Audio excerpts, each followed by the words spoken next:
My name is Felicity Castagna and I'm going to be reading from my book, No More Boats. Prologue. It is 1967. The Australian Prime Minister, Mr. Harold Holt, swims out into the ocean and gets eaten by a shark. Or he gets picked up by a Chinese submarine and becomes a spy. It's possible that he just shouldn't be swimming despite his reputation as a sportsman because he's thrown his shoulder out of alignment and is taking morphine, and also because he might be depressed and maybe he doesn't want to live anymore.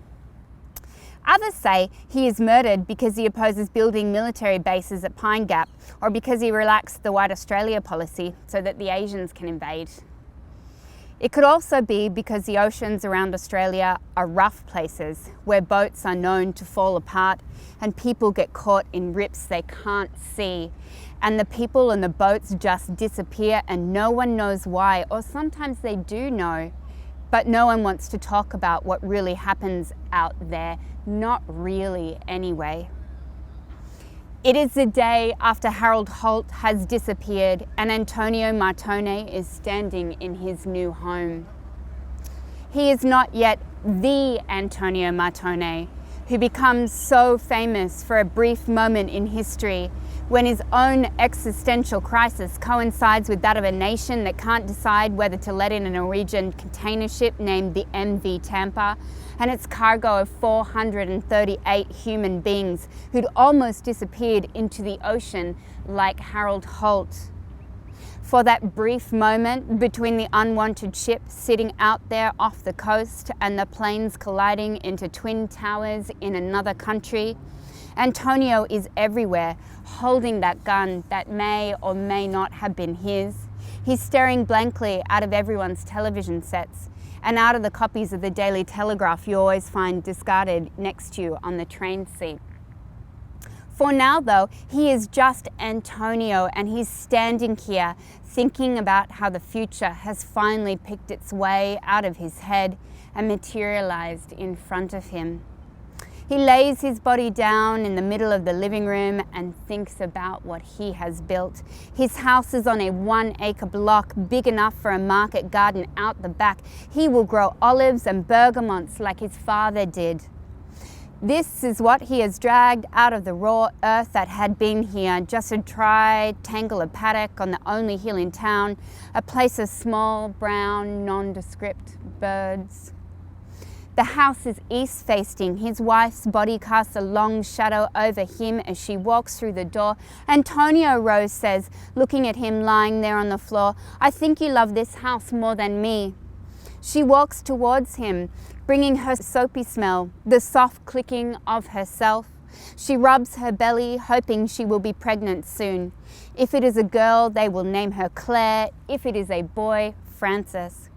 They walk together through the house and into the front yard where he has recently laid another slab of concrete. "Not much room to build a flower bed," Rose says. "Later, I make different." But he knows he won't. It is cleaner this way. It makes the land look more solid. His wife wants so many impractical things. He locks the door and puts the key on its blue piece of yarn around his neck. They turn and face the horizon where the land is being cut up and divided into finite squares. Antonio is built on the hilly east side, the only place in Parramatta that isn't flat. From this one hill, it is possible to see everything. Those tight brick rectangles of government housing, the fibro cottages, the old colonials, the wide stretches of nothing space in between everything. The corkscrews of smoke rise out of the factories in Silverwater and Granville to the east. There is the rumble of roads being poured of concrete and bitumen stretching out towards his house to take it in. In the distance, the sound of railway lines screeching and moving closer. Antonio looks towards the river, but he can't see it behind the mangroves. He is thinking of the point where the salt water meets fresh. He will take his line and hook out there later to see if he can catch a fish with the other men who sit by the pier. All he wants is this, his own patch of land, this moment in the afternoon, the future to keep coming and coming. Chapter 1. On the TV, talk of inundation and floods, rising tides, tsunamis of human beings coming across the ocean, all headed here. A watery invasion threatening to drag us under. Too many boats, same thing they've been anxious about since yesterday, the day before that, 200 years ago. And at this moment, 31st of August 2001, a day on which the Parramatta River was overflowing down near the ferry pier, where this story begins and ends, there was flooding too. The footpaths around the river's edge were underwater. Disgruntled teenagers drank on the top of the grassy slopes because their usual spot on the benches below had become submerged. The old Chinese women in their Mandarin playing boom boxes must have been doing their nightly riverside aerobics somewhere else. The Lebanese men had stopped fishing near the Housing Commission flats and got their fish at the markets instead. The tradies at the Workers' Club pressed cold beers to their mouths and smoked their ciggies on the balcony and made jokes about how the river would swallow their utes in the parking lot, while the public servants from the newly relocated offices of Sydney Water and Electricity stared out towards the river behind the polished windows of their bloated office blocks. Antonio's son Francis stood on the riverbank and looked out to the mangroves at the ferry that was making its way to the slim top of the pier that hadn't been swallowed by the water. He said, "Fuck," into the evening air. He had just shoved his hands into his saggy jeans and discovered that he was out of cigarettes. He backtracked slightly down the road behind the river and went to the corner store he had been avoiding on account of the man working there being an old friend of his father's, who was going to ask him for sure about what his father had done. Do you know what his father did? Of course you do. Everyone wanted to know about it, but what the fuck did Francis know? When Francis entered the shop, Ron said, "Your father, huh?" Francis shrugged his shoulders and put his money on the counter and pissed off out of there as soon as the cigarettes were in his hand. No explanation. He wasn't trying to explain it to anyone. He hardly understood it himself. Back on his way, he walked down the street, just puffing. The man with no left arm stood there by the letterbox as usual, watching the road. Francis kicked a rock as he passed him. He pretended to be interested in the rock and all, so he didn't have to look at the man in the face. It was the same street he'd walked down on the way to Charbel's place since they were in primary school. They were the same old deals banners hanging slack from the Fibro cottages since their last win, same old convict graveyards, same people floating down the streets like they were cruising, even when they were not in their cars. The same women in hot pink spandex running towards the river. Dawn of the new century, 2001 and all that, but things were pretty much the same as they were in high school, except now Francis was 5 years older and he spent his days laying bricks instead of waiting outside the principal's office. His two best mates were still Jesus and Charbel. On weekends, there was still nothing to do. Women weren't really interested in Charbel and Francis, but they were interested in Jesus. He even did the slick back hair and the patent leather shoes and the walking up to a girl at the Albion like he was dancing a salsa or some shit like that. But that wasn't really who he was. Francis would have acted like that too if it might have gotten him laid. When Jesus was with a girl, Francis and Charbel hung out at his place. Charbel was still boring. Francis was still angry with his father for lots of things like being crazy and stubborn and unable to take him seriously, but mostly at this moment for giving him a pussy name like Francis. He walked. The sun set through the spaces between the buildings and spread itself across the road like a kind of golden slime. There was a mania for sitting on plastic chairs on the lawn outside the apartment blocks, people just stewing, cigarettes in hand. The local newspapers on the ground everywhere. Someone had drawn a red line underneath the headline in the Parramatta Sun. "It's not racist if they come without their visas." Chapter 19. Harold Holt was eaten by a shark because he relaxed the White Australia policy.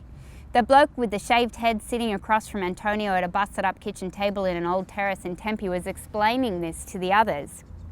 He liked the idea of the sea reaching up in violent retribution and tearing Harold Holt to bits for being the country's downfall. It was Thursday, and although Antonio had been excited about coming here before, now he was not so sure. There was something about the place that unsettled him. The floors that looked like they were not vacuumed enough, the bust of Ned Kelly that had clearly never been dusted, the Eureka flag that had the faded shapes of rectangles permanently impressed on it from the light that shone in between the gaps in the thick bars and the windows. The whole place had the look and feel of a cubby house for teenage boys. There were two pasty-looking young men with shaved heads and bulky lace-up boots like boys playing at being in the army. There were three old men, more respectable looking in chinos and collared shirts, and a woman who looked like the girlfriend of a bikie. She just nodded her head in agreement with everything and tapped her plastic orange nails on the table. But then there was John Solomon, who had appeared in front of Antonio's house dressed in a black suit with a megaphone hanging off his arm. John Solomon, who had quoted Arthur Carwell and William Lane and John Curtin in his firm and demanding voice to all the people gathered there around the "No More Boats" sign on the concrete where he had painted it. Antonio wasn't quite sure who those people were, but from the gist of what John Solomon said, they were great Australians, and he thought Antonio was a great Australian too. John Solomon kept on talking, and Antonio went back inside himself, even though it was hard to do with him standing there with John Solomon. He just had this kind of voice, this way of standing so unwaveringly straight that meant you couldn't help but pay attention to him. Antonio just didn't know what he was doing here or at home or anywhere really. Nico had told him to paint that sign on the front lawn, and then John Solomon had told him to keep it there. John Solomon reminded him of the Nico he'd known 20 years ago, built like a big, broad labourer in his prime, someone who people said yes to without really knowing why. Rose had moved next door like she did all that time ago when she'd left him. He had grown anxious and tired, and he had scrubbed the concrete clean of everything he wanted to say. He was lonely, but he also wanted to be alone.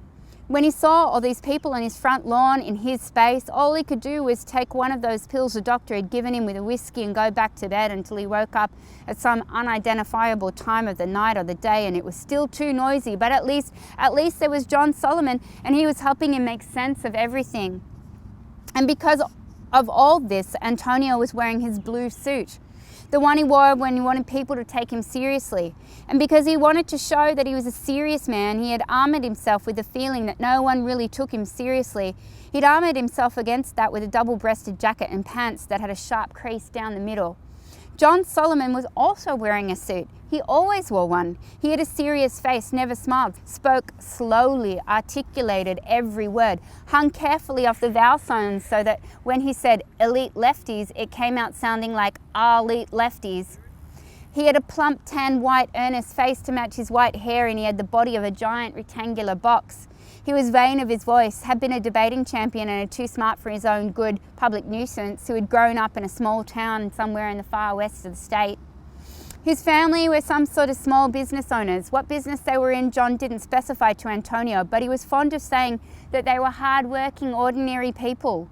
He was, in fact, more aligned to those grubby leftist anarchists than you would like to think. He was fond of saying nationalism, true nationalism, had its roots in the union movements, in the working classes, in socialist democracy.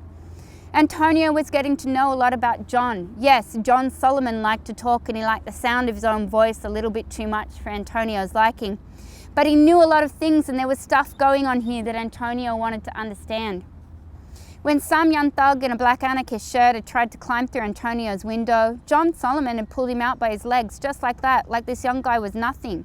He just slapped him to the floor and started lecturing him about public property and decency and respect. And when he invited Antonio to this meeting of like minds, as he called it, what could Antonio say? He owed the man that much, and besides, what else was there for him to do these days? At John Solomon's kitchen table, they were having a meeting, and the subject of the meeting was Antonio. The meeting began the same way that everything began with John Solomon. He talked about bees, more specifically the Chinese and their bee-like properties as identified by Australia's most prominent early unionist, William Lane. Nations, John Solomon explained, have swarming populations like beehives. When nations reach a critical stage of overpopulation, people mass migrate. Lane said, China had a swarming population of 65 million, and that was the late 1880s. Imagine now it would be the same for the Middle East. It's happening every moment. We're seeing the effect of those swarming populations sitting off the shore on a boat called Tampa right now. They're just waiting to swarm in and start another hive. He paused for a dramatic effect, pointed his index finger out and waved it around in a slow, alarming spiral before standing, placing his arms behind his back and pacing across the room. The skinhead shifted restlessly in their chair. Antonio imagined bees. One of the men in a collared top and chinos suggested that these swarming populations would probably get together with the Aboriginals because they hate us too and form some kind of militia and take over. John Solomon nodded his head gravely. We are a vulnerable, underpopulated island, ready for the taking. Everyone nodded their heads except Antonio, who was still thinking about it. Chinese bees, Aboriginal bees. Chapter 30. Upstairs in the bathtub, Antonio was dreaming of St. Francis, wandering in his beggar's robes through the odd combination of summits and high plateaus and low sunken plains of the mountains of Reggio Calabria. St. Francis was slim and hunched over. He was quick moving, always disappearing and reappearing somewhere else. He was there between the olive and bergamot trees in Antonio's family orchard, looking out across the Strait of Messina, leaning on his cane. He was watching for the sorceress Morgan Le Fay, who was using her witchcraft again to conjure up castles and boats out there, floating clear and hollow on the ocean. You never knew where they might be or what. Le Fay and her sirens were using their witchcraft to lure a hungry population out of their pensiones and into the ocean to their death. But St. Francis was here to protect them. He emerged from behind one of the olive trees and stepped into the water, turned clear and shapeless, and floated towards the mirage. When he emerged back on land, he was whole and hard but cold as water. He touched the faces of those villagers looking out to the sea with his icy hands and said, "No, don't leave, don't get on those boats." But they smiled awkwardly and shook their heads. In this dream, Antonio was back to the age of 23 the year he left. The days were becoming weeks, were becoming months, and the wet was closing in again. He didn't know where his brother Christopher was, but he'd left his new jacket on the hook behind the door. Antonio took it off the hook and put it on. The outside was heavy leather, but on the inside it was lined with soft suede, the impractical garment of a farmer's son who did no farming. In the pocket, Antonio found a wad of lira tied with a rubber band. He walked out to the balcony, a scrawny young man in a powerful coat, and looked out to his father's orchard only a few meters away. Those bergamot trees his father had spent so long tending were bloated and overgrown. Their fruit, left unpicked while in season, had fallen to the ground and begun to rot in the wet. Their house was once there, behind the orchard.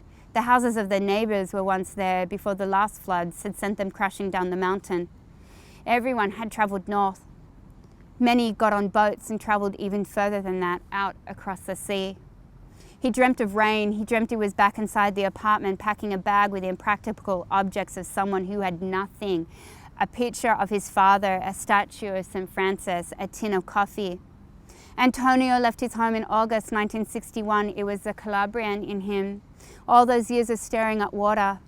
He walked towards the main road where he would hitch a ride on the back of a truck and then walk and then hitch and then take a train and then walk again until he arrived at the port of Naples, where he would eventually board a boat. He did not look back except in that brief moment before he managed to flag down the truck. He looked back at those miraculous sandstone houses on the main road, the ones that were still there after all the bombs and all the floods. And he remembered there was beauty in these things that didn't wash away. When he finally reached the Australian Immigration Office in the port of Naples, Antonio was still practicing the words he had learnt on his long journey there. His nervous energy had dissipated, leaving him scooped out, hollow, his hands sweated in his pockets. The foreign shape of those English words sat so awkwardly on his tongue. He held them in his mouth for a few moments, knowing that when he released them, they would determine the shape of the rest of his life. These were the things that broke his heart as he stood there, the memory of his mother's small hands shelling peas, the still grey of the sky before it rained, the knowledge of how hard it would become to be a new person in a new place, and the work he'd have to do to defend the person he would become. And now, he looked at this man at his desk, running his hand through his sandy blonde hair as though he was thinking really hard. A friend in the village had told him you needed to be 2/3 white to get into Australia, but no one seemed to know what that meant. The words escaped his lips like a cough you can't hold back. I would like to get on a boat. Sometimes it was that earlier self that emerged, that straggly boy wandering the same mountains as St. Francis, plotting his escape. Suddenly he woke up and he was in that bathtub, but he was still there in that other place with a voice that was never big enough to say no with any sense of conviction. He felt lonely and afraid. It was like being possessed by a lesser version of himself. At these times, he could feel his former self pushing up against his skin from the inside, checking to see if it was okay to expose himself to the outside world, and then just as suddenly he was himself again. The adolescent despair sank down deep into his gut near the base of his spine, and when he brought his hands up from the water to his face, he saw that they were shriveled and worn. He was a man again, lying in the bathtub, in the house that he built so close to the mouth of the Parramatta River, where the salt water met fresh and the boats could go no further.